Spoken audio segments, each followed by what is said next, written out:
taking us all over the world and giving us notoriety. Be able to sit with the vice president and have billionaires and 20,000 people at InvestFest, but that's all through free app that was on your phone.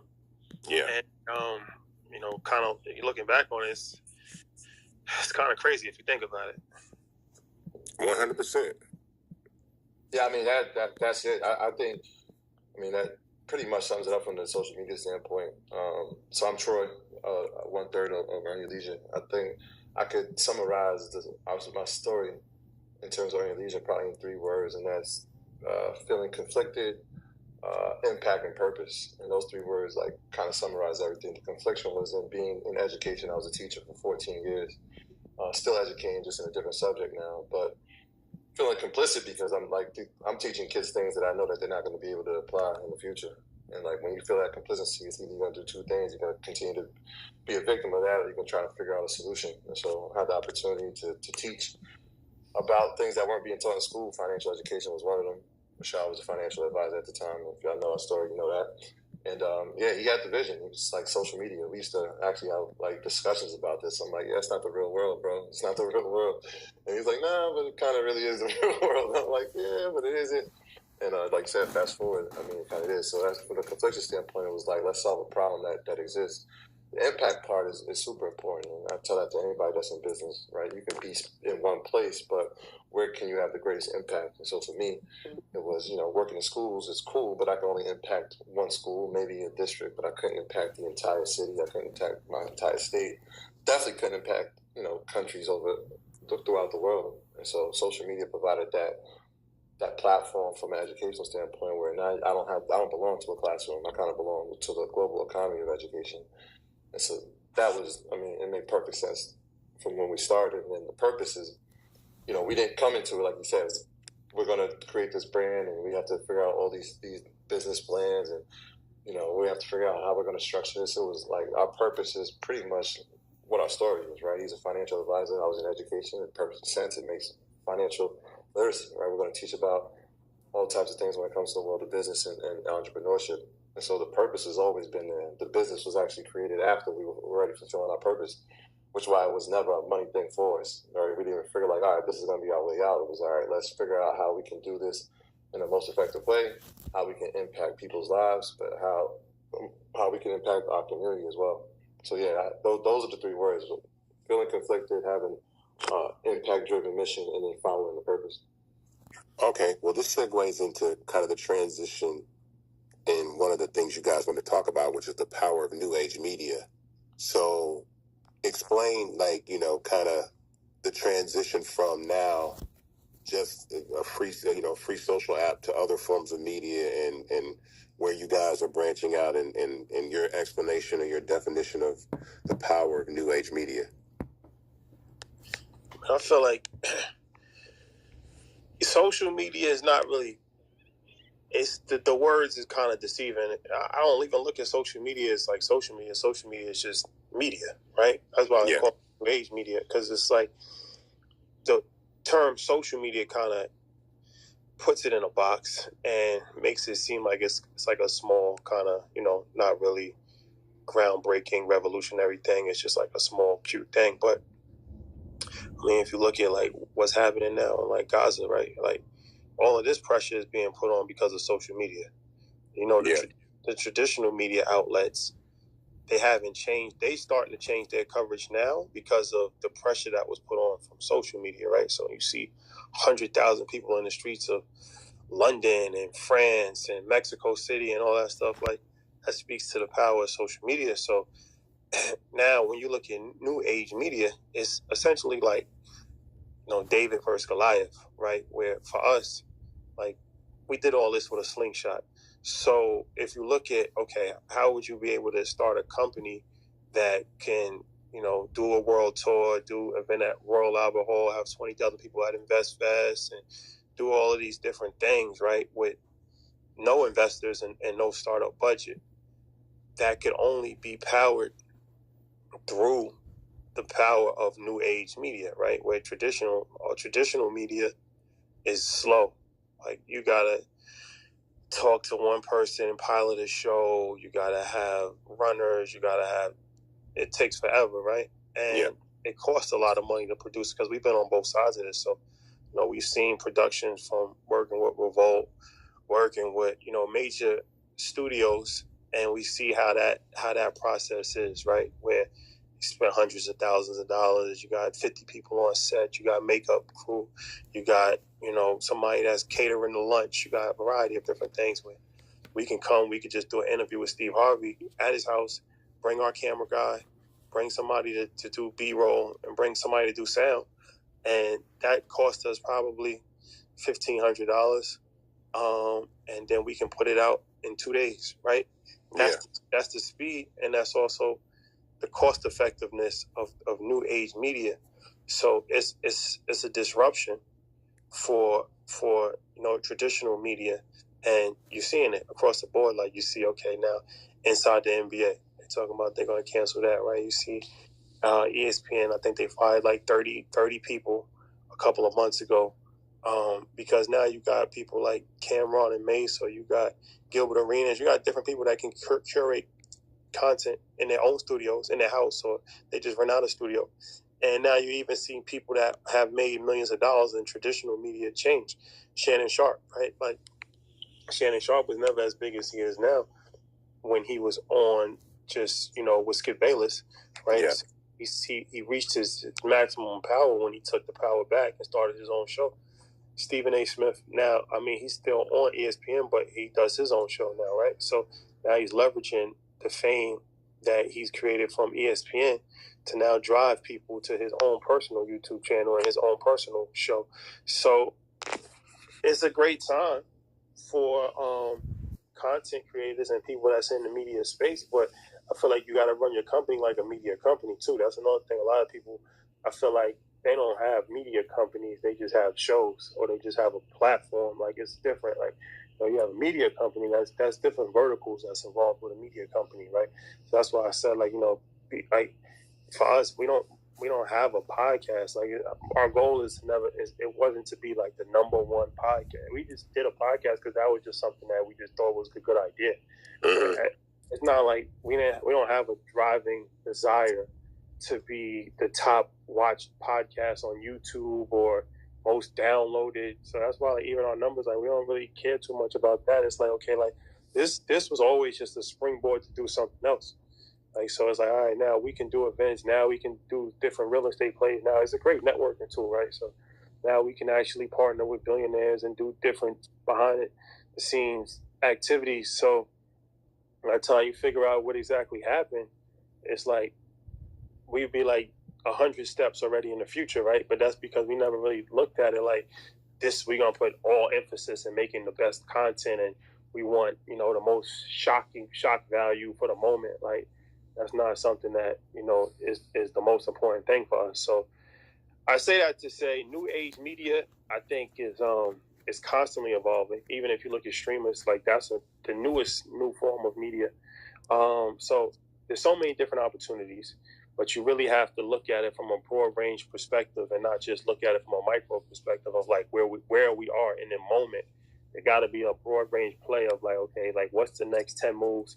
I'm doing this so I can leverage this. I'm going to do this so I can build this relationship here. Like, create different verticals, have different things, have other people that's working within your ecosystem. That's how you really, build a new age media company, not just by having like a hit show. Yeah. I think new age. I'll just follow up just really quickly. Like, the new age is adaptive and it's disruptive, and we give a lot of credit to the pandemic. I know a lot of people, it was an unfortunate time, but especially in the world of media. I mean, you think about what happened. People had to sit down. They were forced to watch. Streaming numbers went through the roof, but also people realized that we didn't need this overproduced content. We just needed quality content, right? And so you see people recording from home. Well, what has fast forwarded transpired now? If you look at the number one streamers, where's Kai recording it? Right? His basement. Yeah. Where's Ash recording it? In his basement. Where's Ernie Leisure recording it? Are we still we're still in the same studio? Shaq recording in his living room right now. Even Shannon Sharp, right? He's recording in his house. Sometimes Chad Ocho is in a hotel room. So it's not about where you're recording. It's about the quality of the content. And that's something that we always focus on. It's like, yeah, the content is great, the quality will improve. And I think that was one of those things when you're growing a brand. But super important. It was like, yeah, we started with iPhones, but when people started with us with iPhones, they realized, okay, this content is good. We can grow with them. We feel like we've been part of this journey. And so there's been people who've been watching us since the Green Wall, and they're like, wow, you guys have really scaled this thing. I was there since day one. And so that helps build community too. And so it's always not, hey, we have to have super produced things, because we've seen that, right? We've seen budgets, how that works, and we're like, all right, well, we can still provide quality content and have it look good, but maybe it doesn't cost that much. So it's adaptive, but you also, it's a learning thing, right? Like, it's ever changing. And so the iPhones were cool, but now we need to see what everybody else is doing. All right, that's the quality that we need to deliver. Well, how do we do it and fit it inside our budget, right? What type of interfaces do we have to use? So now we're learning new technology. AI is prevalent. So now how do we implement that? And so it's new age is constantly evolving, because it's always changing. Even algorithms are changing. So you always got to stay on point and stay adaptive to it, or else you're going to fall behind, right? Like, it was one of those things where even we sat down with SH. When he gave us a tour of his place, like looking at this second floor that he had in his one of his houses, he's like, "Oh, this is my new studio." Like, you built a studio in your house? He was like, "Yeah, the pandemic, I said, "Look, I'm not going in. I'd rather just do it here at my house." So guess where you record on going forward? His house. Oh, yeah. It is the new studio. It's just more efficient. So media has changed because times have changed and people have adapted with it. So that you have to be flexible in that sense. Hey, I got a question. I just thought of an idea, and let me know what you think. What is the name? Do you guys have a name for your community? Like you know how So earners. So we have the earners. Yeah, EYL University. Earners. I was thinking the earners. I was like, yeah, like, okay, that's all right. Y'all are right with it. I was like, the earners. Yeah, the earners. Yeah, it was dope. Like, we started getting feedback of what the community could be called. And one of our day one followers, supporters, I call them followers or supporters, my man Cam from Detroit, was like, I got something for you. He texted me earnings. So I'm like, that's perfect. We had just started Market Mondays, and it was like, every week we kept talking about earnings season. I'm like, ooh, earnings season. Oh yeah, it's earnings season.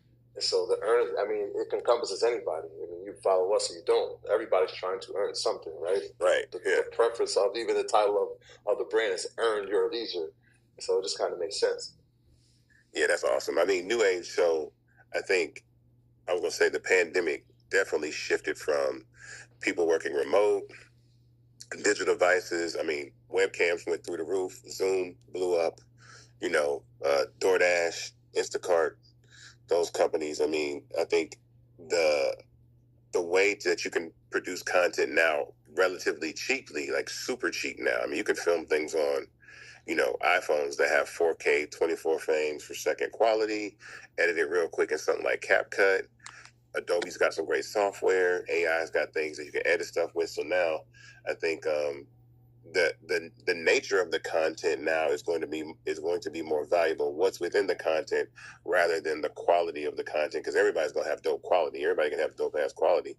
But now, what is it? What are you guys talking about? And I think what you guys, like I said, what makes EYL very unique is that you guys are.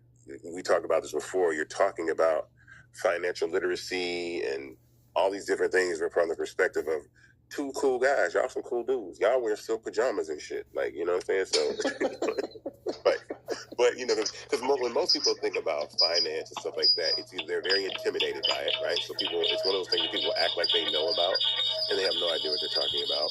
Or it will be somebody that's like way older that looks like it took them 50 years to get there, and they wear a suit. And, it's just like, they're thinking of Warren Buffett's and older people, but it's really an information and a power that I feel like everybody should be able to use to do so, and being able to communicate. Now, the second thing that I think you guys want to talk about was networking for success. And so in the process of learning about financial literacy and becoming someone that gets interested in investing and building wealth and earning your own leisure, quickly talk about networking for success. Like, how do you do that? I'll just throw a tidbit in there that one of the first things that I know that you have to be when it comes to networking is fearless, right? You can't really be afraid And that's one of the things that, I used to be a really shy kid when I was younger, but once I got out of my shell and knew the power of being in rooms, and even that day that I saw you guys with at the event with the vice president, I didn't even know y'all were doing that, but it's the fact that sometimes you gotta show up to events like that. So shout out to Ryan from the Gathering Spot. He invited me, and I went there and I ran into people that I needed to see. I actually got to talk to some people that work for the vice president and some other things like that. But it was just like, networking for success just requires also to be fearless and present. So I'll let you guys, add to that. Yeah, for sure. I feel like, networking is probably the most important thing that you can do in life, but people go about it the wrong way. I feel like most people go about networking from a selfish standpoint, right? It's like you go to an event and you run into, let's say I run into Isaac Hayes, right, at an event. And I'm like, yo, bro, I like what you got going on with Fanbase, da-da-da-da. I'm just getting into tech myself. I just graduated from Morehouse. I would really like for you to be my mentor, right? Mm-hmm. Well, that's more charity, right? And there's only so much charity that a person can do, right? Life is about value adds. So it's like, from a pure selfish standpoint, it's like nobody's going to say this, but it's like, well, me mentoring you, I don't even know you, right? Like, how is this helpful or beneficial? Or it's like, yo, I got an idea, I want to tell you about my idea, da-da-da-da. And then they get mad when you don't follow up. But it's like, you have your own idea called Fanbase that you're trying to scale to $1 billion company, right? So that takes a lot of time out of your day. So what's more beneficial is to actually add value to somebody, right? To be like, look, I noticed that you guys don't have, let's say you didn't have like a live video feature. I know you do, right? But let's say you didn't. Yeah. Hey, look, I noticed you guys don't have a live video feature. I actually, I know how to create live video features for apps. I was wondering if I could, just show you the demo, maybe, create one for you, and you can just test it out for 2 weeks and see how it goes on your platform. And if you like it, then, maybe we can have some working relationship. But I just wanted to kind of give you this value for free, for, just a test run, just so you can see how it actually could implement and how it could engage your users. And, I guarantee you I can bring you probably 3,000 new users just from this new product that I think I can provide for your service. Now, that's an interesting conversation. Right? Yeah. Now, that's for something actually, now you've provided value to me, right? And now I'm interested in having a conversation and creating a dialogue with you, right? So that's the first thing I always just tell people, like, try to add value. A lot of times people don't think that they can add value to somebody because they're like, okay, well, what kind of value can I add to Tyler Perry, right? And right. So there's two ways that I would answer that question. Sometimes the value that you can add is not how you necessarily perceive value, right? Sometimes it's a person could potentially, like, let's say you know a person that you can introduce to another person, right? Just making an introduction can be extremely valuable within itself, right? 100%. And then sometimes it's not appropriate to network with a person, right? It's like you got to understand, like, that life is about working your way to a point that makes sense. So it's like right now might not be the perfect time for me to network with Tyler Perry. I'll introduce myself to him, and I'll give him some pleasantries, but I would rather network with somebody who just created an independent film, right? Mm-hmm. Who just bootstrapped it, because then we can grow together. That's what we call networking across. A lot of times you're missing the most valuable people because you're looking at the stars. And it's like, for us, Earn Your Leisure, that's what we did. Like, we networked across. So we worked with people that we knew. Like, obviously, me and Troy know each other. Our other partner, Mike, we know each other. We grew up together. We had to get somebody that does sound. We got to get somebody that takes videos. These wasn't professional people that had millions of followers on Instagram. These is all people that was on the same ground level as us. So it's like, it's actually a lot of times more beneficial to network with people that are across from you. as opposed to trying to network up, right? But 100%. It's like a lot of times we disregard the people that's across from us because we don't see any value in them. But that's because you really don't see any value in yourself. Because when you're looking across, it's actually a mirror reflection of who you are, right? So that's an internal issue with yourself that you have to overcome and realize that it's not about just finding a celebrity or somebody that's already in the clouds. It's about finding like-minded people that are willing to take a journey with you, that's willing to grind out with you. And from there, that probably is a more effective way of networking as opposed to just trying to find LeBron and Maverick Carter and Rich Paul and just sending them emails and sending them, fruit baskets to try to get their attention. Like, that's not you going to work. Yeah, I'll tell you another thing. And I'm glad you used the word fearless. And shout out to Ronald Berry. He said, shout out to Issa Rae. That clip about networking across is something we posted early on when she had said that, just because it was a blueprint on how we kind of defined how we're going to go about this, right? For a number of reasons. To have somebody at that level from a cost standpoint, can you afford to do that in the beginning, right? So maybe you can't. So now you got to find people who can work cross, grow together, build together, and learn. But you said fearless, and I was like, that's what it is. We never walk into a space, and I don't think we know each other for almost 30 years now. We've never walked into a space and felt like we didn't belong, and we never left the space like, hey, we can't, and we didn't leave impact. I mean, that's the two things that we always like to carry into a space. And so you brought up Mav, and I was like, that's a perfect example, right? Like, every time that they do something, or we hear about them doing something, it was like, all right, we're going to show up. Like, before we even know who Mav is on a personal level, it's like, Spring Hill's doing something, we should support it. Why? There's potential we could probably do something in the future. And so we just keep showing up to the point where it's like, these guys keep showing up for us. They didn't ask anything for us, but they're doing something on their own that's positive, and I think it could be something, down the line we can work together with. And so showing up intentionally like that with really nothing to ask, right? But just saying, like, I see the value that you guys are doing. Maybe we can add value in the future. You don't know how many times that you can run into businesses like that. So I always say the same thing. It's like, yeah, showing up in the right place is good, right? Some of the time. But if you're in it all the times, something is bound to happen. And so before we even started the conversation, Isaac, you were like, yo, it really trips me out. I see you guys everywhere. One day you're in D.C., the next day you're in Miami, you're in New York. Yeah, we're super intentional about that. I take great pride in hearing that, because it means that we're showing up in every place that they, number one, would expect, but it's showing up in some places that people wouldn't expect, right? Because we need to touch so many people. This message needs to touch so many people. The community is relying on us to do it. And so we take great privilege in it, right? So when you see us with the Secretary of Education, it makes sense. When you see us on Joe Budden, that makes sense too. You see us on Bloomberg, that makes sense. Because businesses do out all of these things, and we encompass all of it. We never had to show up to be anything other than ourselves. So yeah, we're intentional about showing up in these places, and we do it in an authentic way. So if Shadi's wearing pajamas, great. If we're wearing hoodies, great. If we're wearing tuxes, great. If we're wearing three-piece suits, great. All that is us. Right, but it goes back to the relatability, why people rock with it. Right, it's like, I remember being the teacher that wore Jordans. You know what that feels like? Yo, he wears Jordans.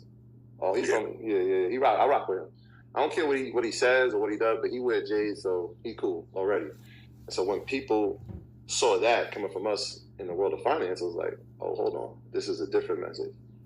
Right, so like now you get invited into even more rooms. It's like you're accepted on all across the board, but that's because you intentionally show up as your authentic self in each space. Yeah, I think it's great. It's a great form of marketing because it is.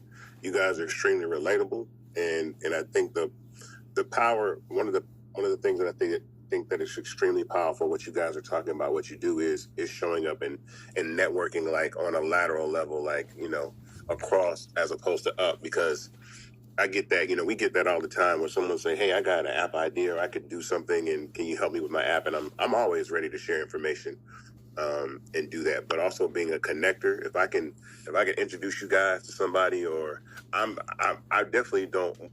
I never want to move in the space as a gatekeeper, because some people feel like they gotta, hoarding the information is like the way that you have power control. And I know we've, some people have operated in all sectors of business as trying to be the only person in the room to have access to whatever. And it's like, it's not really that way. The more relationships you have, I'm a relationship person. I'm not a bridge burner, because I feel like the relationships that you build can last you a lifetime.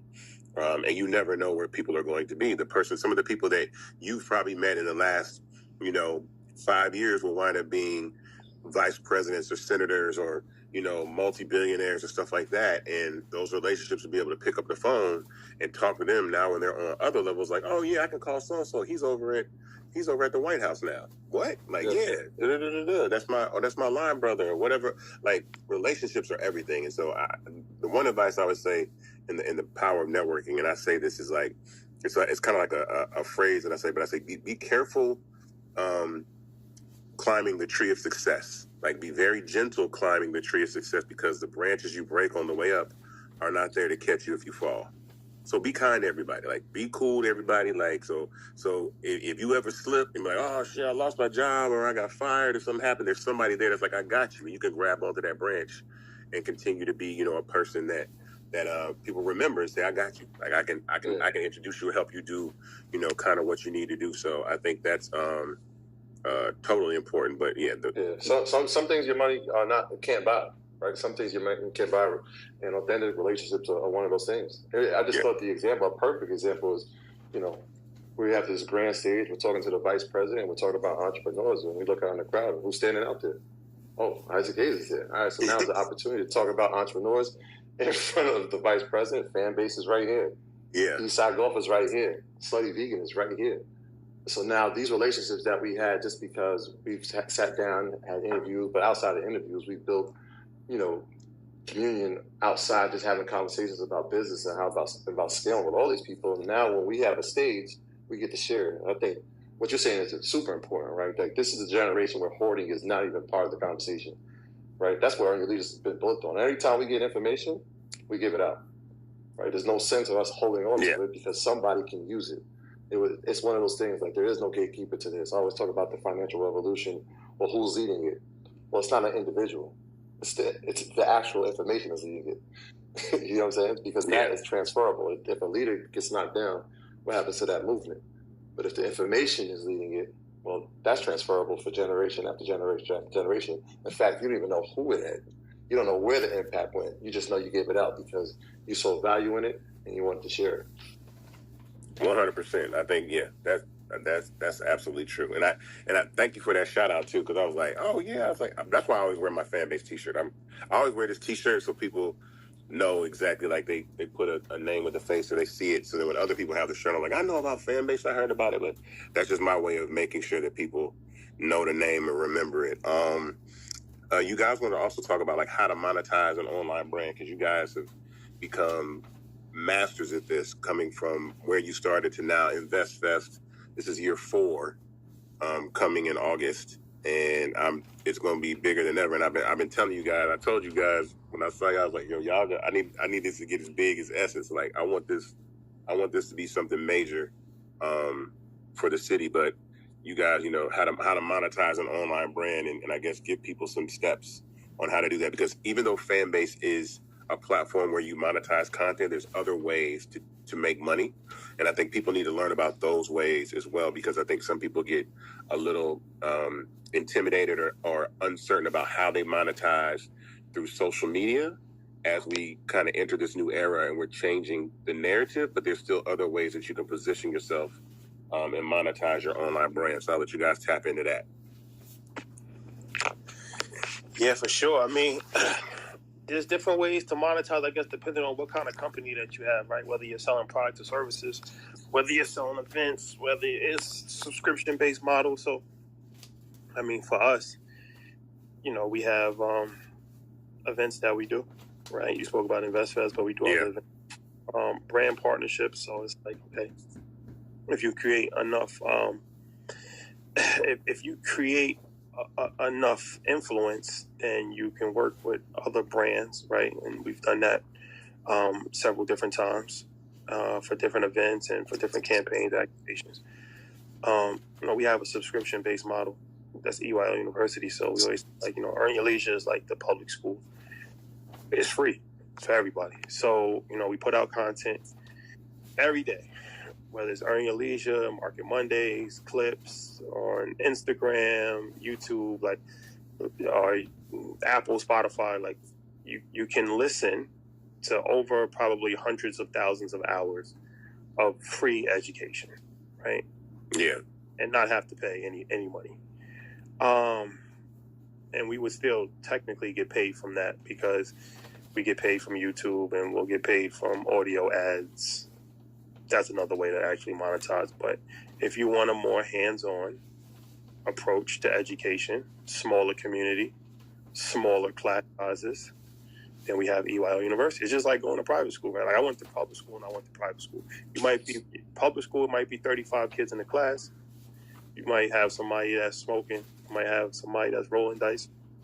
You can still listen and you can still learn and you can still get an education, right? But it's a pretty toxic environment. And that's what social media is. Social media is very toxic. Even if you're on YouTube just minding your business, you got to read all these negative comments and people trying to make money. And it's become a very negative space, right? So we wanted to create an oasis of these are just the couple thousand like-minded people. If we got 1.5 million people on YouTube, we have 10,000 people in EYL University, right? It's not for everybody, but this is for people that really want to have accountability groups and they want to meet and they want to go to Starbucks and they want to actually go through daily trades with each other, right? It's a cleaner way to go about the educational process. And that's what I learned going to private school. Like when I went to private school, I realized the difference in education between public school and private school wasn't necessarily what they were actually teaching. It's the environment, right? So it's like when I went to private school, I felt like I was in a country club. Like I had swimming pools, we had personal chefs, and just being in that environment allowed me to think much more clearly than I was when I was at public school. Like, people gambling, it's just so much negative influences, and you don't realize that until you remove yourself from that.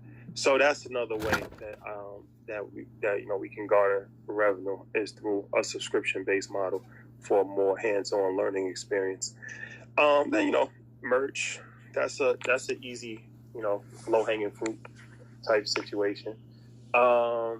That anybody can sell merch, right? It doesn't really cost a lot to make a hoodie or a t-shirt. If you have a brand, then you put a slogan on it, and that's a way to kind of, do for that. And then, a lot of the stuff that we doing now is just organic partnerships and relationships that we can, develop. So, we go to Ghana, we might, run into some entrepreneurs that got good ideas on the ground out there, and it's like based off of our platform, okay, we could potentially get into a deal without having to put money in, right? And it's like we'll use our influence for equity, right? And now let's plant a lot of seeds that way. That's not something that you're going to necessarily see money on right away, but it's a long-term plan where, you kind of are planting seeds and having, different equity stakes in different companies. And if a few of them work out down the road, then that's something that's going to make you a lot of money potentially. So it's just I just think the biggest thing is just thinking outside the box, right? Like don't just look at it like I'm a social media influencer. I got all these followers, and this is the one way how I'm going to make money. Like just got to be creative and think outside the box and realize that, like, people always say, like, well, followers don't equate to money. Well, I mean, it depends on what kind of following you have, and it depends on what kind of platform you've created. Because I feel like if you have millions of followers, it should equate to money, right? I mean, if you're business-minded, but if you just have no business sense or no particular real product or no value that you're adding, then yeah, that could be true, right? You can have a bunch of followers and you're not making any money from that. But anytime you have people, you have eyeballs, that's attention. That's the most valuable commodity in the world. So you should definitely be able to monetize eyeballs and attention. And it doesn't have to be a lot, right? Like small amounts of people can make a tremendous difference and can make you tremendously wealthy. You don't have to have millions of people to buy your product. You just have to have a couple thousand or maybe even a couple of hundred, depending on the price of your actual product, right? To actually, really sustain yourself. So that's something to kind of think about as well. Yeah. I say that, social media has done a really good job of convincing people that their following is free and that attention doesn't have any value, which is one of the reasons why I say buried within that is still a fan base of people that, if you got 1 million people that rock with you, you got 50,000 people that's going to really tap in with you. And convincing people that they have access to that and be able to leverage that. But I think a lot of people are so addicted to the fame part of it because they think fame leads to visibility, which leads to opportunity, which leads to money. Then that is the kind of the backwards way of thinking about it. But it's just transitioning into focusing on your fan base and those core people. Because I always say, would you rather have 1 million followers or $1 million? You can leave the followers alone. Give me the $1 million from a small community of people that want to be able to do that and scale their business and their following. I know that I want to bring a couple people up, like to have some questions. I want to entertain some people in the audience that might have a couple questions for you guys. Well, we got about 12 minutes left. If you do have a question for the guys, make it good. You know what I'm saying? You heard this whole conversation, so don't come here talking about mentally. And, we never. As you're about to bring people up, I'll just add, I think you did an excellent job explaining that on your episode about, some of these platforms limiting your reach, right? So now that you understand why they're not, if you have 3 million followers, if you have 1 million followers, they're not going to let you reach 1 million. They're only going to let you reach maybe 5,000, maybe it's 10,000, right? But if you have that core and those people are following you, yeah, it's cool to have it, but what are they following you for? Yeah. Right? Like, is it just because, you post nice sneakers or you take good vacation pictures, or you're actually adding value to their daily lives? I think a lot of people get lost in that, right? Like, am I adding value should be the question. If you're going into it and you're looking at trying to build a brand, it's the reason why we never wanted to stay with the word podcast, because there's so much more, right? It's a media company, it's a brand too. It's bigger than that. Well, what are they coming for? Well, they're coming for news when it comes to the world of education, related to finance and business and entrepreneurship. They know that's what they're going to get from us. They're going to get some fashion from us. They're going to get some travel from us. But they know at the core that becomes part of their daily regimen. So the more you can become part of somebody's daily regimen, when they're checking in, even if it doesn't come up, they got to go pop up and see what's happening. Or if something's happening in the news, right? Like, shout out to everybody in the chat that's putting in this verdict. Right now, I know where I got to go. Crazy. Yes, I'm in the chat. Shout out to everybody in the chat. Now I got to figure, what really happened, right? So, when something like last week transpires with NVIDIA, right? There's a few places that people are going to go. I know one of the places they're going to go is us. They want to know what that means. What is the 10-to-1 split? Right? What does this mean for the economy? What does this mean for this sector? So we become part of the daily regimen. Now you've built a community. Now that core understands why they're actually following you. There's a reason why they're following you, and that spreads. Word of mouth spreads. More people come because it's a trusted source. I think once you figured out why the value add or what the value add is that you're doing, then it's now through the community that you have, can they trust the word that you're putting out? And I think we've done a great job with that. So I ask you a question. Mm-hmm. So, all right. So Trump just got found guilty on 34 federal charges, which makes him a felon. You heavy into politics. I see you're very opinionated in your politics. Yeah. What is you think that him being a convicted felon, he'll still be able to win president? Yeah. I think it's definitely possible for sure. I think the powers that be will still provide a pathway for him to be on the ballot and elected. I know it's a moral or a moral situation that we're dealing with, but I think something that we have to realize is that, and I say this all the time, is like we live in a society where the rules are going to change, the goalposts are going to get moved, as far as when it comes to things like white supremacy, when we talk about white supremacy, and I feel like, you know, the Bill of Rights, the Constitution, Declaration of Independence are in direct contradiction to white supremacy. That's always been my opinion. So, but there are people that are always going to want to hold on to that power and not see it shift, and it's a gradual shift that's going to happen. So I don't expect anything to change. I know that they're probably going to bring him to jail, it's wild that they're going to actually lock him up and throw him in prison for a while, at least anyway, for a second. But, you know, I still think the powers that be will provide an opportunity for him. Now will the country, will this take some steam out of the people's desire to have him run the country as a convicted felon? I don't know. I can't tell you that part, but, you know, I still think that they'll be out there to vote for him. Yeah, constitutionally, it's not even in part of the Constitution that a president can be a felon. It's just was so far out of the realm of belief that it was never even thought. But like, right. You talk about the goalposts changing, there's not even a goalpost for it. Right. It's so wild. It's like, yo, we didn't even know that it was something that could be done, but here we are. I mean, every day is a new day when it comes to things like that. But I think it also tells everybody to kind of like understand how important voting is and using your voice, and you guys like sitting down with the vice president and understanding that, you know, an election is going to happen whether you participate or not. It's almost like it's like you're on the plane. Do you want to decide where the plane is going? You just want to sit back and go for the ride, and if you hate the destination, complain about it for the next 4 years. You know what I'm saying? So you want to my thing is, and my thing. No, I was gonna say the irony in that is, and sorry, I'll let you finish your point. That the irony is like, we know returning citizens who can't even get employed, whereas you could potentially have a convicted felon who could potentially run the country. The irony of that is just so wild. Go ahead, Sean. Absolutely. I mean, my thing is that you get convicted of 34 felony charges, right? Yeah. I'm pretty sure he's not going to go to jail. So I just don't know how you get convicted of 34 felony charges and not go to jail. Like anybody that I ever knew, that happened. Right.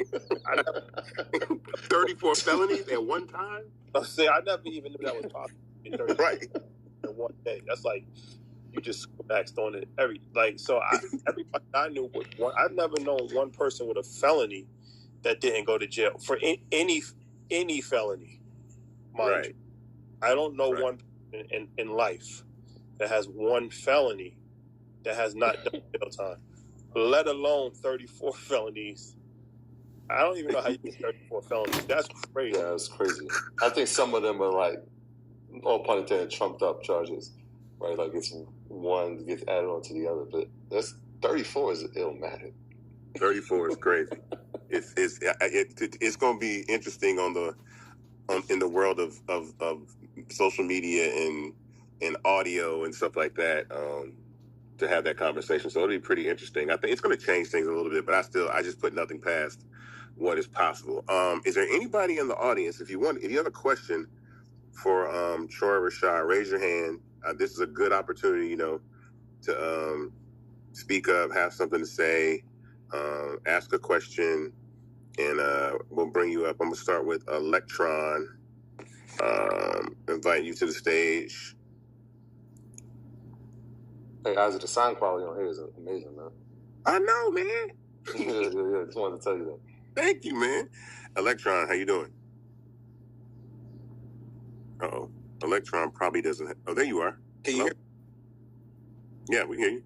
Oh, okay. Hey, what's up, y'all? I'm a big fan of the show, and I will admit that I've learned a lot over the years from you guys in terms of investing in real estate and all of that. I'm definitely looking to add value, and so I've been waiting to hear back from AB or AB to get back to me about a proposal I sent over. But in the meantime, I work as an executive in the luxury fashion space, and I want to know, like, doing your panel at InvestFest, will you have anyone that will be able to kind of give knowledge or education around luxury retail or the luxury space? Luxury fashion? Yes, or apparel, consumer product goods, all of that. Do we have fashion on the menu this year, Troy? We have somebody in the fashion industry. I don't know if we have a dedicated panel for it, but we are working on something in the very near future with somebody in the very high level fashion industry, potentially an episode. Okay. So that's in the works. But yeah, maybe it's something that we could definitely look into adding.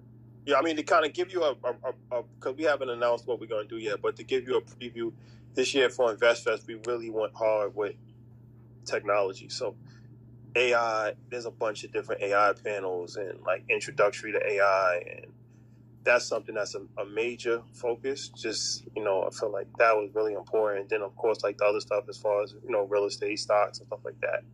But that's something that we haven't done traditionally with InvestFest too much. And this year we made a strong turn into having a lot of tech content. So I know that does not beneficial for you because you wanted to learn about. I mean, it's somewhat. I mean, I do definitely think that I can see the intersections between fashion and tech, especially with the use cases of AI and machinery and robotics. I think that's going to be a current trend that's going to go. It's going to escalate over the next few years. So I think there's opportunity there. So if you guys are open to it, I'm willing to talk you through it and to give you some insight into that. Yeah, no, for sure, definitely. Yeah, would like to learn about that for sure.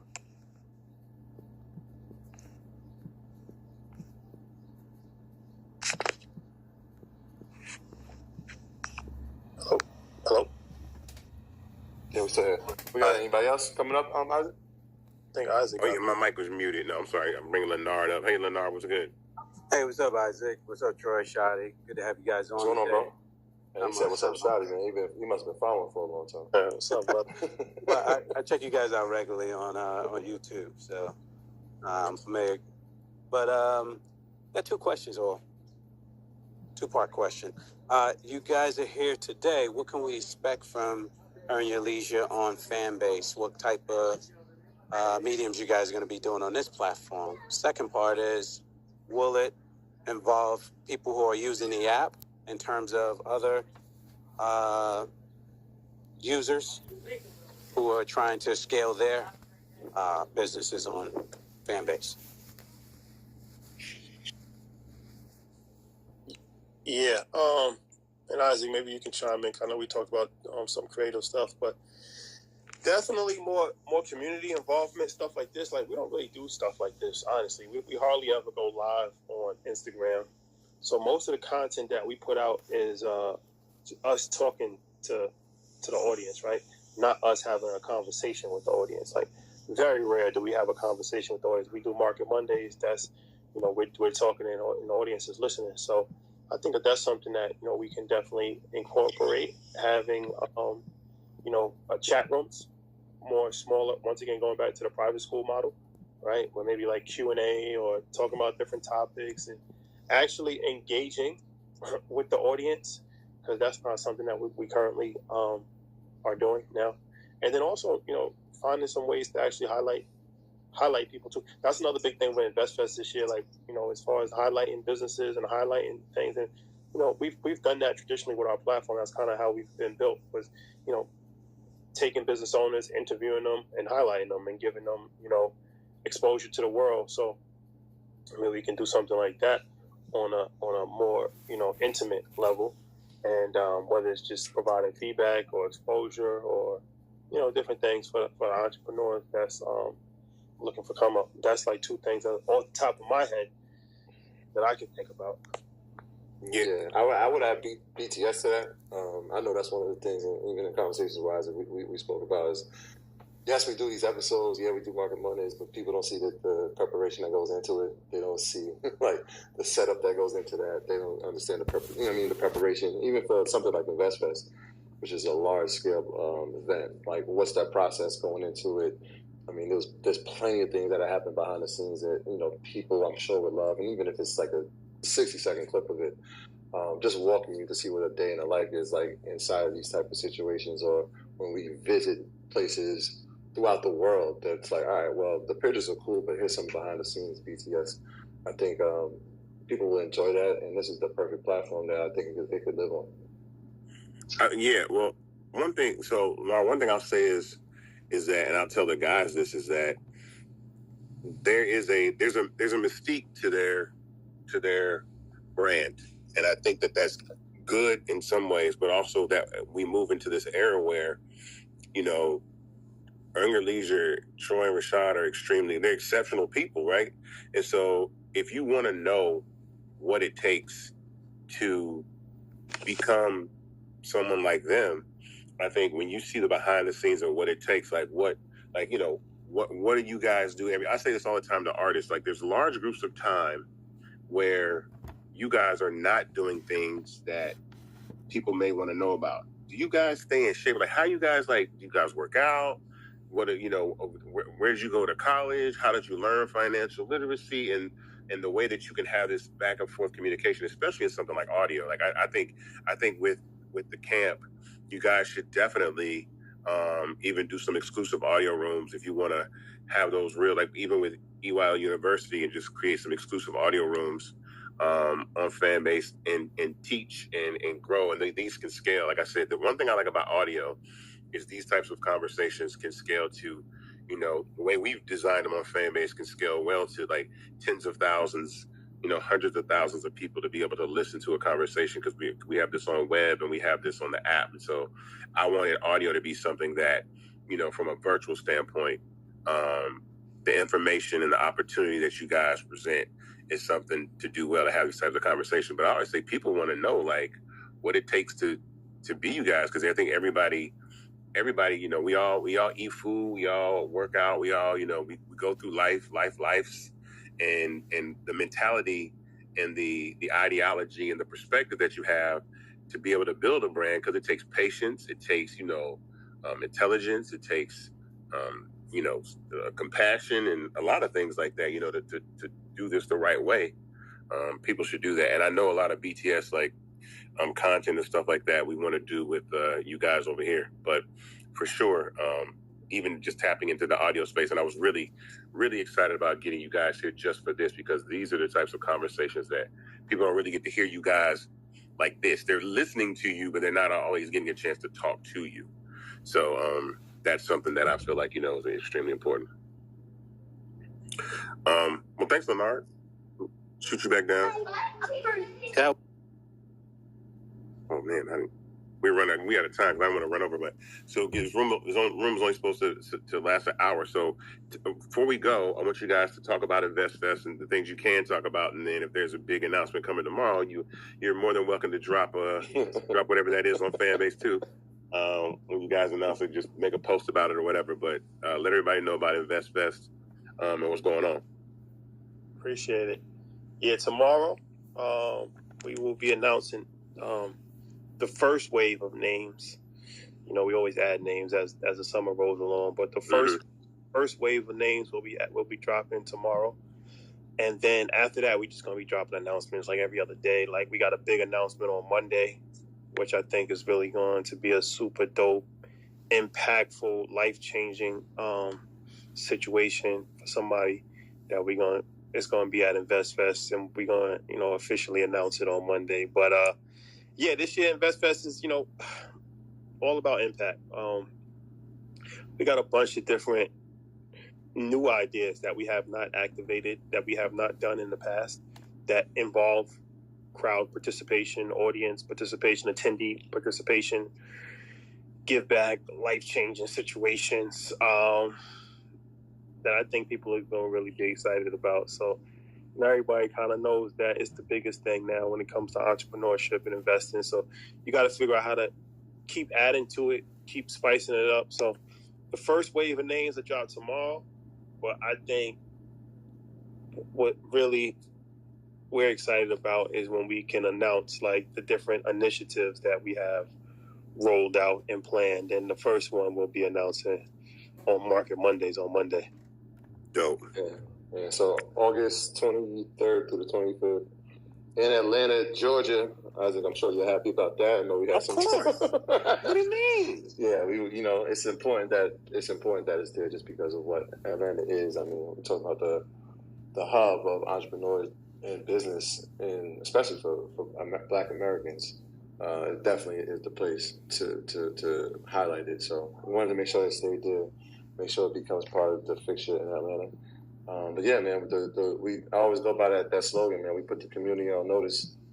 You know, the first year was like, all right, let's figure this thing out. We did it. The second year, we put the community on notice. Last year, we put the world on notice for 20,000. Yeah. And this year is the year of impact. This is going to be the most impactful investments that we've done. In fact, I'm getting text messages right now about some things.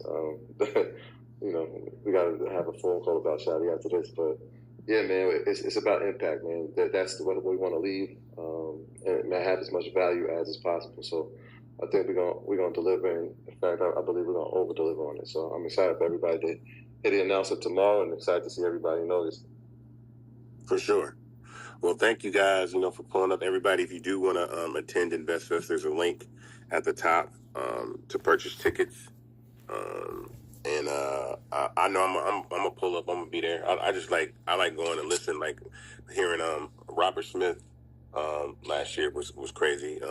I think it was dope, and want to continue to learn and network and meet a bunch of cool people and support you guys. So, but Earn Your Leisure will be having these rooms periodically on the app, but you guys are welcome to make a room whenever you want to. If you want to get up here and chat about something, have a conversation just candidly and want to just surprise people, you're welcome to do that too. But we're definitely going to have you guys back for more in-depth conversation also leading up to InvestFest. So, but until then, they're around. Follow the guys, follow EYL, follow Troy, follow Rashad, follow the Earn Your Leisure camp. If I'm looking at the camp, let's see the members. You guys got 86 members already. Tap that join the camp button at the top of the room, so the next time the room gets open, you'll get notified. And we will see you guys next time with EYL on Fanbase.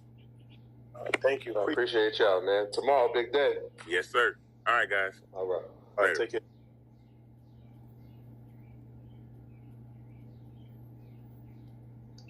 What's up, man? Trez. How you doing, buddy?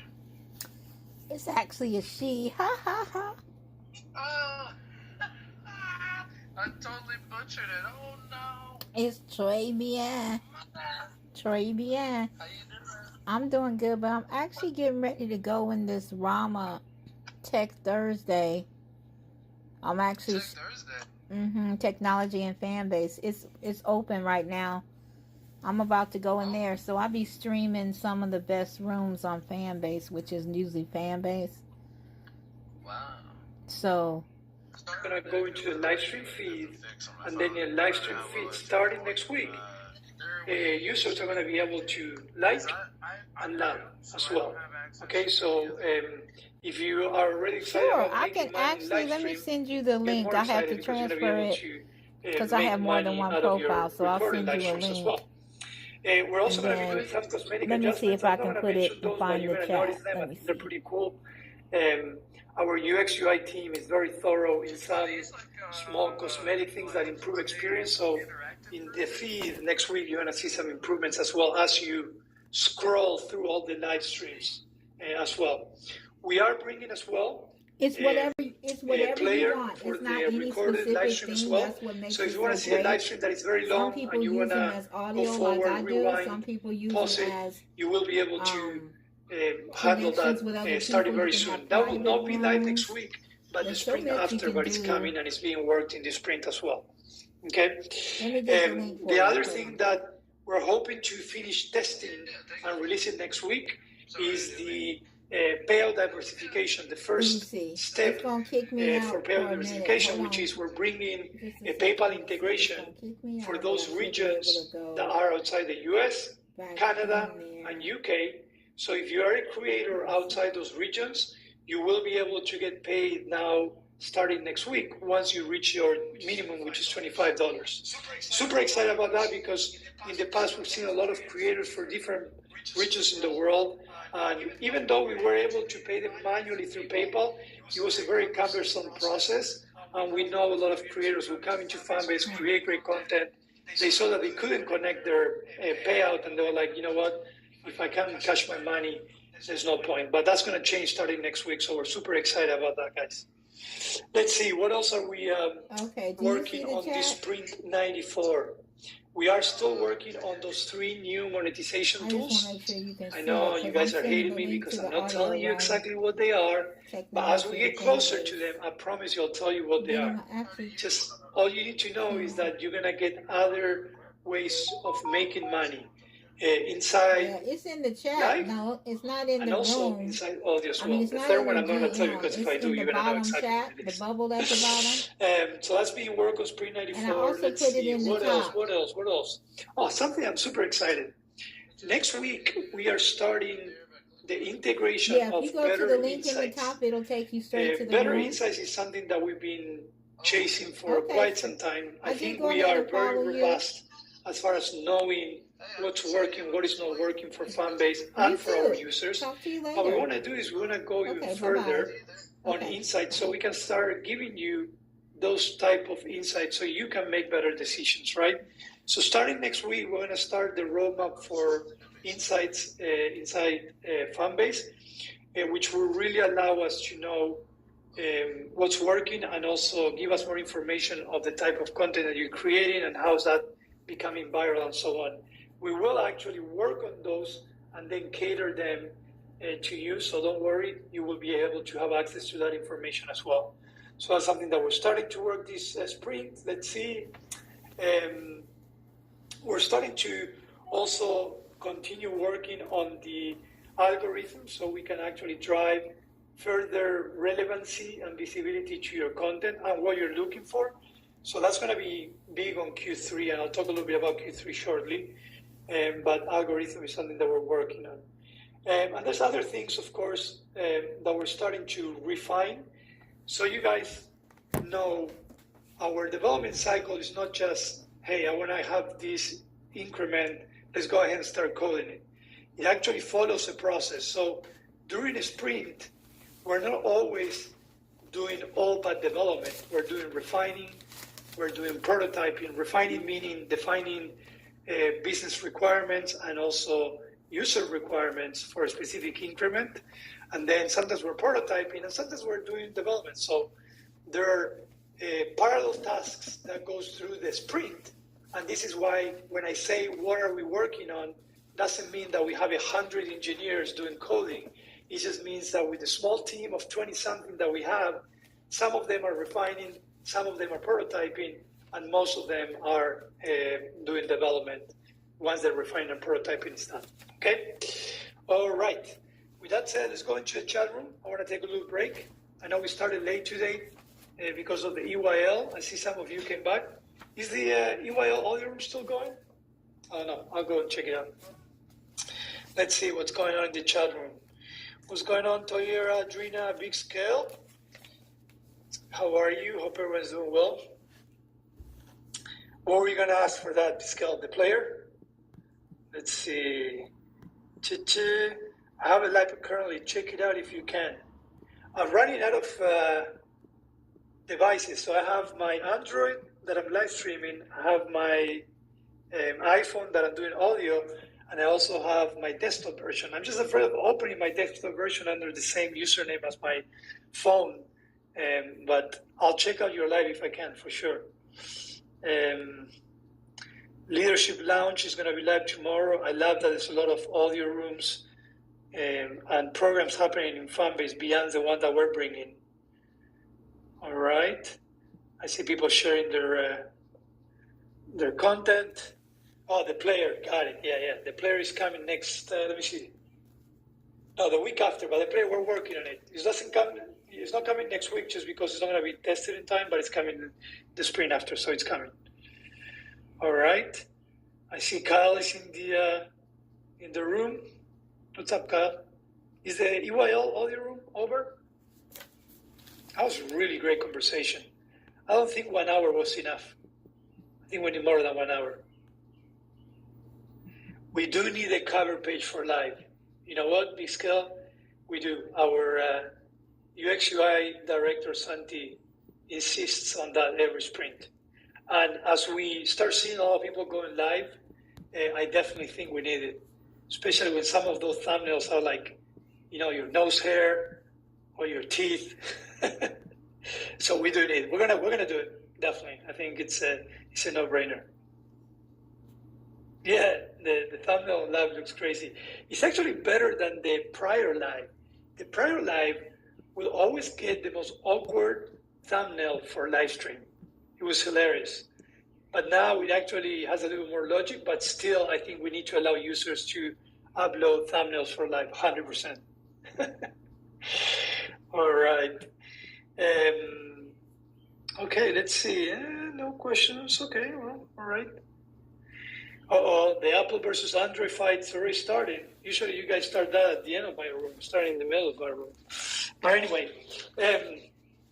while we wait for more questions that you guys might have and more people to join, let's talk a little bit about Q3.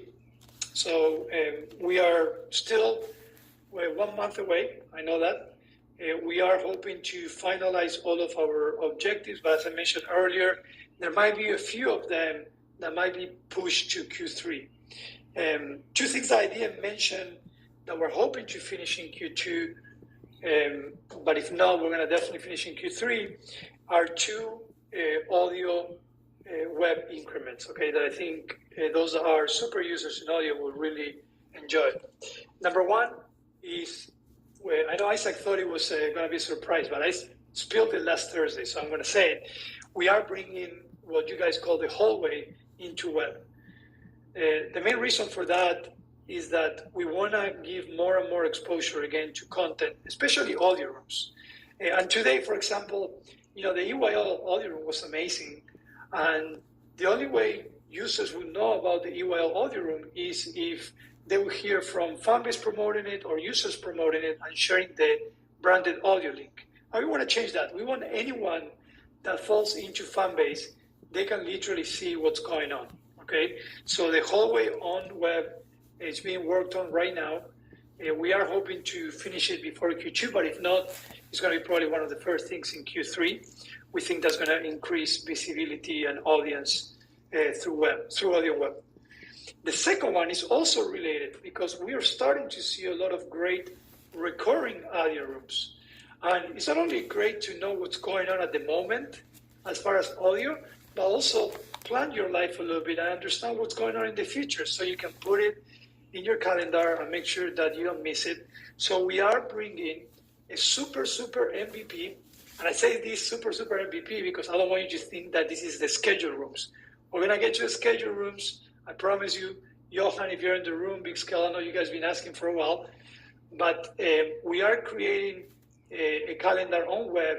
So anyone that comes into Fanbase can see what's going on this week, next week, and beyond. One of the things that marketing is starting to do is starting to gather those great, consistent, recurring audio rooms. I say consistent, recurring because to become one of those recurring audio rooms that is going to be featured in that calendar, it has to be consistent. It can't be a recurring audio room that you do it twice and then you disappear. So if you are one of those that have recurring, consistent audio rooms in Fanbase, please reach out to marketing, reach out to Kyle, let him know. We already have several of the ones that you sent, and we're going to be considering those to feature in this new increment that is coming up, hopefully, at the end of Q2. Okay? Let's see, what else do we have left? We do have the 3 monetization tools left for Q2. I'm confident that 2 of the 3 we're going to get to do them in Q2. 2 of those monetization tools are dependent on the feed refactor. I didn't mention the feed refactor, but the feed refactor is also coming hopefully in 2 or 3 weeks. Once we get the feed refactor, there's going to be a lot of increments that we're going to be able to start working on, including these 2 monetization tools that I mentioned. But I am confident that we're going to be able to bring them before June is over. The third one, which is related more to the live, I'm not sure, but again, it might go into Q3. Field refactor, good news, you heard it, is coming. I know you've been hearing it, and it's not, I mean, it's exciting for us, but from a user perspective, you're like, okay, I'm going to get the same thing, but better.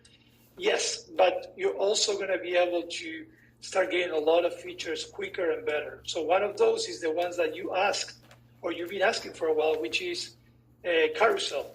So carousel is going to be one of the features for sure that is going to be scheduled for Q3. So if you're someone that likes to put a lot of images and videos at the same time, you will be able to do it on Q3. I will also mention, well, I won't mention the specific increments because there's a lot of them. We really want to focus in Q3 in, we talk from a technical standpoint, we always talk about churn rate, right? Like, how can we keep the new users that are coming in Fanbase every day? How can we keep them in Fanbase? And how can we push them into building community, creating content, or loving content? Not everyone is a content creator. I understand that. And the small things that we want to bring in Q3, and I mentioned some examples that we believe is going to help build better community. One of those is as simple as make sure that we iron out the blog functionality across all the verticals. I know something that you've been asking for quite some time. Blog functionality works great in some verticals. In other verticals, there's still some loopholes. And again, sometimes when you go into a social media environment trying to build community, all these small things that allows you to have freedom of choice, who you want to interact with, who you want your content to be viewed by, are important, okay? So we're going to do some small increments in Q3 that are going to be geared towards that. We're also going to be emphasizing a lot on profile improvements. So you as a creator will start having a lot of different tools in your profile to start showing yourself and promoting yourself in a better way. And we're also going to go back and refocus. And I say go back is because we've been talking about it a lot, but we haven't done anything in a while, is camps.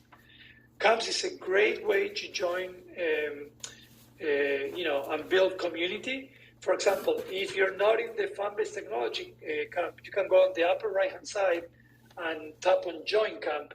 And anytime that myself or anyone in the product team creates an audio room, you will be alerted. Now, right now, camps is centered around audio. I will tell you that we're going to take it outside audio, and we're going to grow it more and more because we think that's a great way of building community based on interests, and interests are, diverse across, the whole world.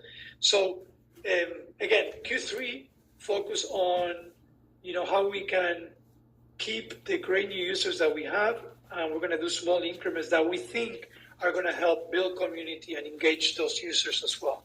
Okay, we are going to be continuing the live stream roadmap. We mentioned it once we reached the first $1 million in our ongoing race. I'll talk about the race shortly.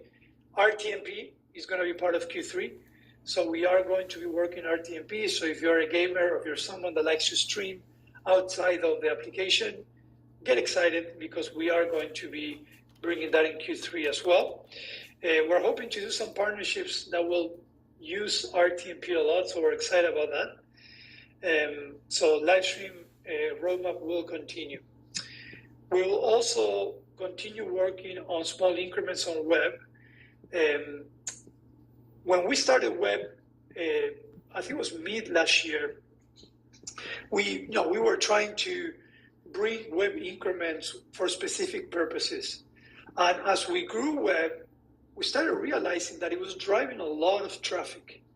Most of the converted traffic that happens on Fanbase is through web, but more interesting is through your profiles, right? Each one of you have a web profile, and what we want to do is we want to say, okay, how can we bring increments that helps drive those views in your profiles into actual users that are following you, are subscribing to you, and are even, giving you love for your content.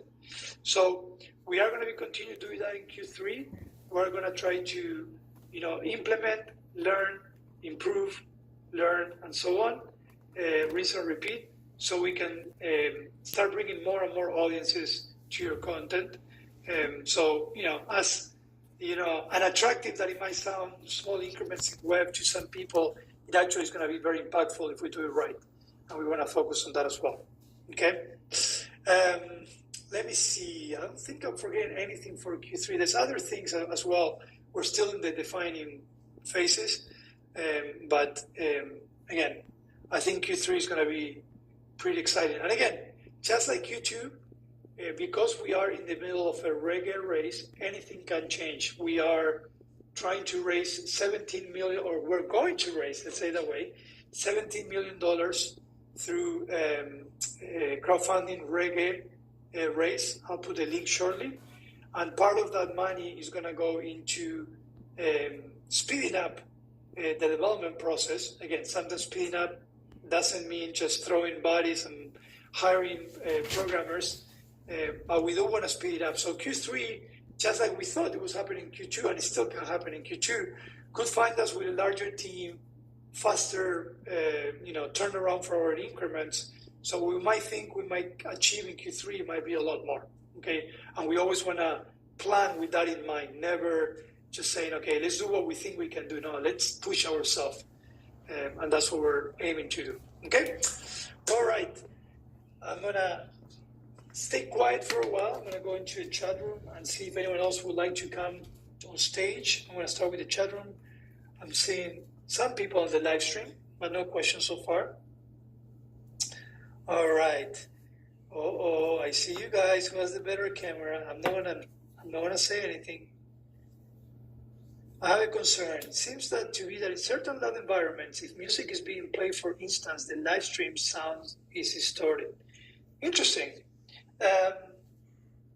If that happened to you, if you don't mind shaking your phone, because we might still be able to have access to your live stream. So if you can give us some specifics on when that happened, we might be able to analyze it and see if there's something environmental that might be interfering with that. So we definitely want to get that kind of feedback so we can keep improving the experience on live more and more. How do I set the algorithm to find more rooms IDs like to be in, or is that Camps? So Camps is a great way. So Camps is definitely the way to put yourself into an environment that they are alike audio rooms for the specific topic. If you like technology, if you like sports, just check this Camps for every single interest and topic. It's amazing. And I think that's a great way to start. Like I mentioned, we are, the algorithm is an ever improving process, and we're driving it towards interest. So in the future, I will not discard that regardless if you are part of a camp, you might initially see audio rooms related to what you seem to be interested in. But for now, I recommend going into camps, search by interest, and see what you can find in there. Okay? All right. I see the question on deleting lives. That's something that I didn't mention while we're working on to be able to delete lives. That's definitely something that, as simple as it sounded, it was a little bit harder to do, and we left it out, but it's going to be able to come. Again, when you are done with the live stream, you get the choice of not saving it. And when you don't save it, that live stream disappears as well. But when you do save it, I know we don't have the delete yet, but it's going to come. And we consider that as part of the interactions. Okay? All right. I hear you, Tam. I know some of you are, getting, every time we bring an increment, there's always, things that we might be ironing out and here we have some learning. So I understand if, you're waiting for certain things to happen before you join, but I will tell you that on the live stream perspective, performance-wise, with all the data that we got, the performance and the audio is amazing. We're super happy. We're seeing consistency across the world. Before we had issues with regions and so on, and we don't seem to be having those anymore. So we're definitely happy. Again, there's always room for improvement, but as far as performance, we're super happy with the live stream so far. All right. I'm seeing Toyota on live stream is asking, will we ever be able to save the lives to our individual pages? Yes. For now, the WOS live is fed or goes into the live feeds, but that's not going to be the only place that is going to stay. In fact, so you understand how the feed refactor is so central, once the feed refactor happens, we are going to be bringing the lives into the feed as well, into the actual feed. Okay, so it's definitely happened. It was always part of the roadmap, but again, because we have some limitations and dependencies, we couldn't do it right from the get-go. I don't know if you remember that I did also mention in Q3, we're going to be focusing a lot on profile improvements. And part of profile improvements is also giving you tools that you can select what you want to have in there and what you don't. Okay. All right.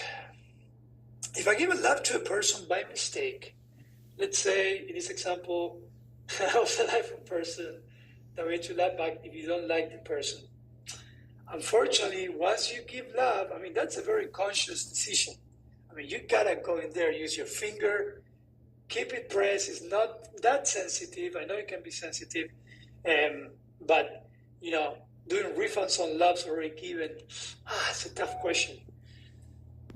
All right. Let's see. Okay, see the answer on comps. Lowering the churn rate, yeah. I was confused on how to engage with the lives. The quality wasn't so what you, okay. If you have a bad experiences on the live stream, because this live stream functionality now has dynamic bitrate, which means that unlike other live streams that don't have it, what happens is if you don't have a good connection, your live stream, either as a viewer or as a streamer, stops or pauses, right? Dynamic bitrate allows you to reduce the quality of the live stream, but still maintain the experience, right? So there is a pros and cons on dynamic bitrate. We have dynamic bitrate, so I'm still interested. If you have a bad experience, please check your phone, report it, because we have data that can tell us, okay, we had a bad experience because of A or B, and it allows us to improve, okay? We have a pretty robust backend for live streaming, so I would be surprised if this is not something that we cannot fix or adjust, okay? All right. I'm looking here. I'm gonna bring some of you on stage, no worries. Yeah, I'm just going through the chat room quickly and then I'll bring some of you on stage. I'm jumping all the Android versus iOS, guys. I don't wanna get into that. Okay. We don't have live on web quite yet, but it is part of the roadmap, just if you're thinking. Okay, let's go into the room and see if someone wants to come on stage and ask away. I'm gonna start with Mr. Team. How are you, Team? I'm good, Rama. How are you? I'm doing well, doing well. Good. I know that you're going to be starting RTMP in the third quarter. My question is the RTMP going to be exclusive for live, or is it going to be a part of the live and the Fanbase Plus roadmap? Because I was thinking, I didn't know if you're going to give the users a choice of whether to choose a certain aspect ratio or not. As far as whether to go vertical or horizontal, because I know Fanbase Plus is still on the roadmap, but I just wanted to ask specifically around the aspect ratio of the RTMP. I'm landing my point. Yeah, it's a great question. What we did this quarter, again, the main reason why we refactor in some way the live stream was because we had other functionality in mind, including RTMP. So we've done the hardest part, in my opinion, which is set the technology and the foundation to be able to do RTMP. What we are currently doing is starting to refine the business and user requirements for RTMP for Q3. I'm saying this is because I don't have a straight answer to you quite yet, because we actually ask ourselves the same question. There's a lot of RTMP that benefits from the horizontal style Fanbase Plus, while other ones might like the vertical. So I'm not discarding either. I will tell you that we're definitely going to do the horizontal one. So if you're a gamer, you'll definitely have that. And it might be, again, it could be a roadmap that we start one way and then we add another format. So we're still to define. So if you ask me again, probably in 2 Thursdays, I might have an answer for that for you. Okay, well, put it on your list. I know you got a pen and pad right in front of you, Rama. So put it down on the list so I won't have to ask it again. Deal? Is that a deal? Is that a deal? Hold on. I'm looking. If you're looking at the live, I'm looking for my pen right now. But I want to answer the phone. Whether you want to type it or you want to write it, Rama, but put it on your list because I know you got a list in front. Yes, definitely. Thank you, team. Appreciate it. Always great questions. All right, Inflation, what's going on? Hey, Inflation Killer, a.k.a. leader of the Extreme Couponer Group, reporter from Georgia. My question is, if you had a Ultra 24, those phones come with pins, but that's neither here or there. So dealing with the heart thing, let's say, can you add like a button like, are you sure you want to give this person hearts? So that way you don't want to overdraw your account or nothing, overdraw like a bank, right? So we can do something like that, like a countdown button, whatever. You think you can do that? Because I made a mistake and gave a lady some hearts. She told me to go kick rocks. And I asked her to give them back, but she didn't. So I'm just curious there. We're always trying to achieve the best user experience for everyone, and user experience can be very relative depending on where you stand. You will never overdrawn because the way it works is you buy the labs and then you have the labs available. I understand that you might make mistakes, so we haven't thought about doing a confirmation on labs because that loses the dynamism of having something live. Like imagine if you're in a live stream or in an audio room here, and I want to give 3 labs right away, and then every time I give a lab, I gotta confirm it.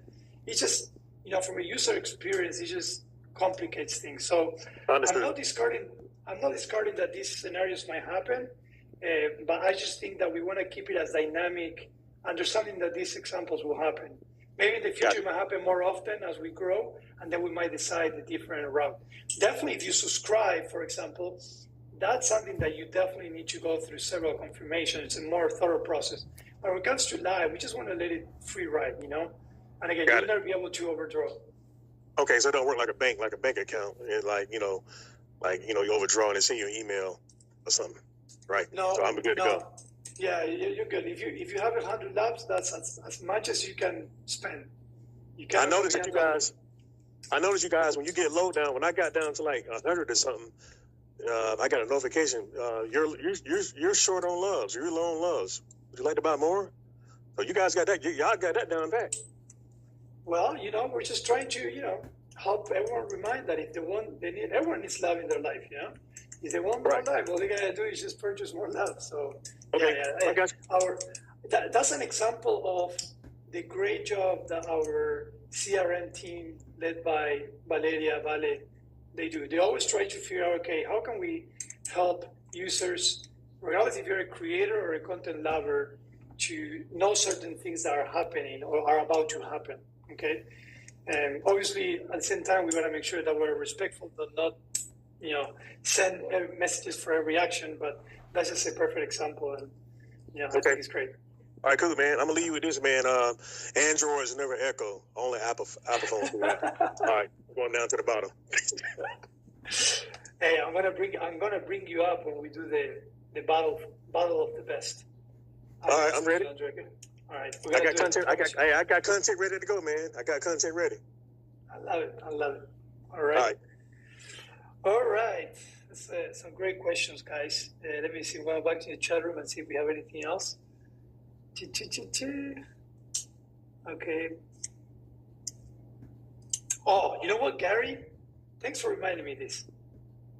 I'm not just the CTO for Fanbase and someone that stands for the product side. I'm a user, and I use Fanbase every single day. And I get frustrated like you do as a user. So I will say that one of my biggest frustrations that I just experienced is that when you said, Gary, every time you give big lab on audio, it's messing up with the profile. God, it drives me crazy. And good news is that the team already fixed it, and it's in the backlog for testing and releasing. So I am hoping that by next Thursday this will be solved. But I just wanted to give you my user point of view that I also get frustrated with some of these things, guys. And we gotta prioritize. And I think this is pretty important because if someone can give love, some creators are losing revenue, and we don't want to do that. So we're fixing it. Promise you. All right. Let me see. Yeah, you're welcome, Gary. All good. All right. I'm going to bring a few of you up. You have your hand up. What's going on, Sam? How are you? Aloha. How's it going? Thanks for having me up. Let me see. So I had a couple quick questions, and I know, again, just kind of getting into the hang of it. I haven't probably some things I should just shake the phone in as what do you call it that way? Sorry, I got my baby jumping all over the place. Got you, buddy. All good, all good. So I guess the question was, well, first of all, one thing that I thought was cool that I just noticed, because I've heard about, I don't know if dark mode is something that's on the timeline, but when I went into suggested flicks today, and I was watching a flicks on suggested flicks, like my whole thing went into dark mode, and it was pretty smooth, so I like that. That was cool. So I don't know what's going on there, but that was good. So I guess my question is, when posting, you want to, 3 weeks in now to getting comfortable with it. When I post a flicks or when I post a story, I can go in and choose all of my folders, and see everything.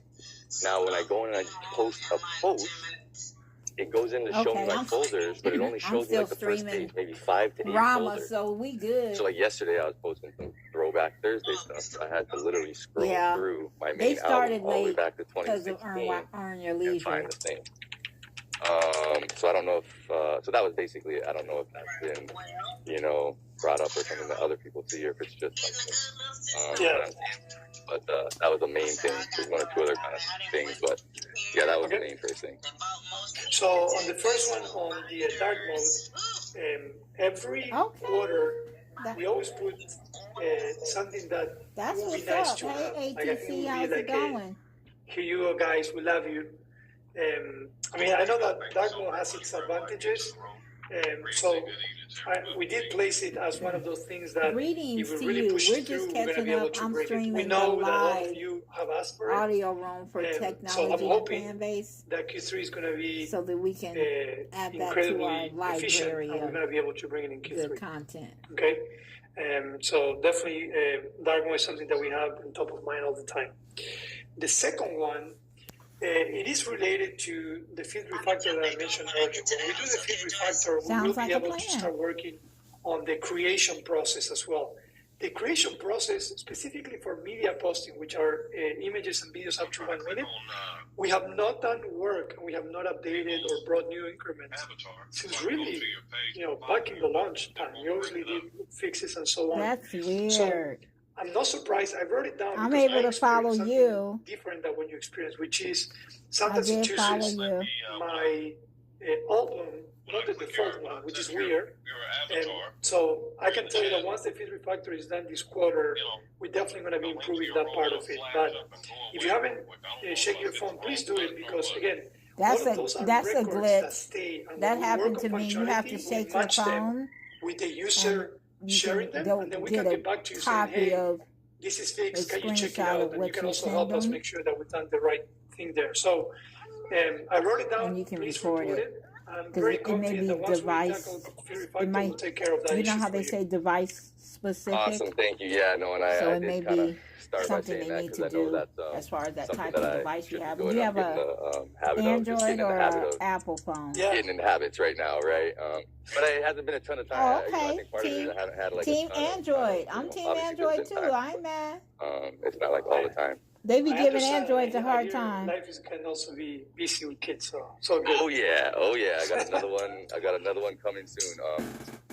Last thing, and it's about how, like you said, everybody, giving more love.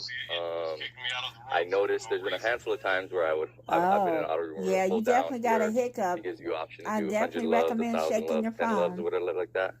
And then it won't work. Like, it won't let me tap. Yeah, sometimes that's all it takes. Sometimes I probably try to do it 10 or 12 times, and maybe are you talking about audio? It works.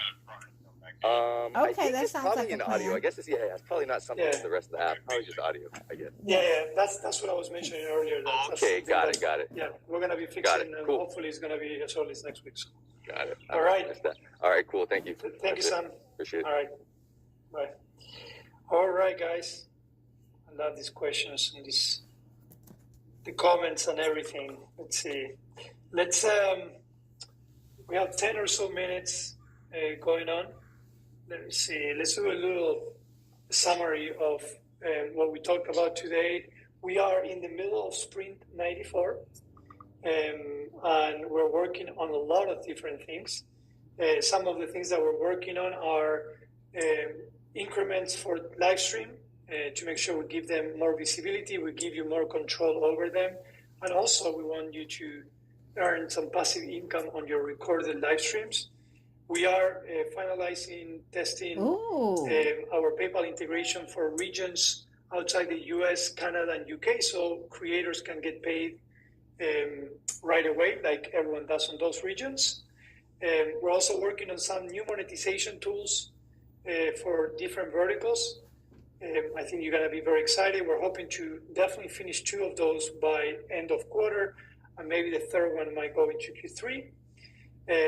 We are improving our insights as well. So eventually we can bring those insights to you and you can make better decisions when creating content. We're starting that next week. I am excited. I'm very nerdy on data and insights. And we also have a few web increments. Oh, wow. Look at this site. That's crazy. You see and also this? bringing an MVP of the calendar. How to so Fanbase we can with give more me. visibility to all I'm your here to sell. all your rooms. Teach you how on Fanbase. And then I talked a little bit about the Q3 follow. roadmap, and I mentioned that the focus is going to be on, obviously, growth is always central to us. We want to continue do growth in Fanbase. But as we grow, we want to make sure that the experience inside Fanbase is the best experience that you can have to build community and wanting to stay and wanting to create content. And sometimes there's small things that we can do to improve that experience, from improving the way, if you want to interact with someone, to block it, to, you know, focusing on camps and pushing you into creating, you know, interest-based communities, and improving the profile as well. So you feel like you really have the tools to, you know, sell yourself or show yourself as a creator.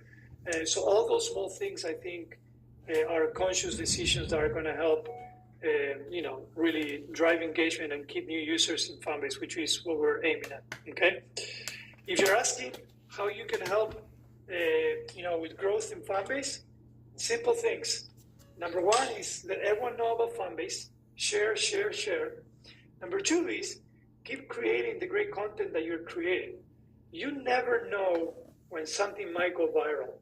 And, you know, the more relevant, more content you have, and the more you share, the more chances you're going to have that. And by doing all of that, you're going to get the benefit of it, and you're going to benefit Fanbase as well. I don't care about going viral. That's why I love working and being in Fanbase every day, because I feel like as long as we continue listening to creators, partners, and we continue being aligned of what really helps them drive visibility and be monetized, it's going to help Fanbase grow. So it seems natural to me, and hopefully you guys feel that way. And you know, we encourage everyone to share the good news about Fanbase. I want to do one thing before I finish. I do want to put the link for those that are new. We are in the middle of a $17 million crowdfunding race. If you go to startengine.com/Fanbase, I'm putting it right now. It actually means that it's content that you have to subscribe. What's so happening you would in Fanbase, get subscriptions. if you're one of those, you know, sort of like originals, OGs, Patreon, having Fanbase since the beginning, and you truly have been part of the journey, understand how we Fanbase started from being an iOS app with a lot of bugs into an iOS, Android, and web with new increments and so on. You know that we pour all of our effort, hearts, and money into building the product. So this race is actually going to allow us to do that.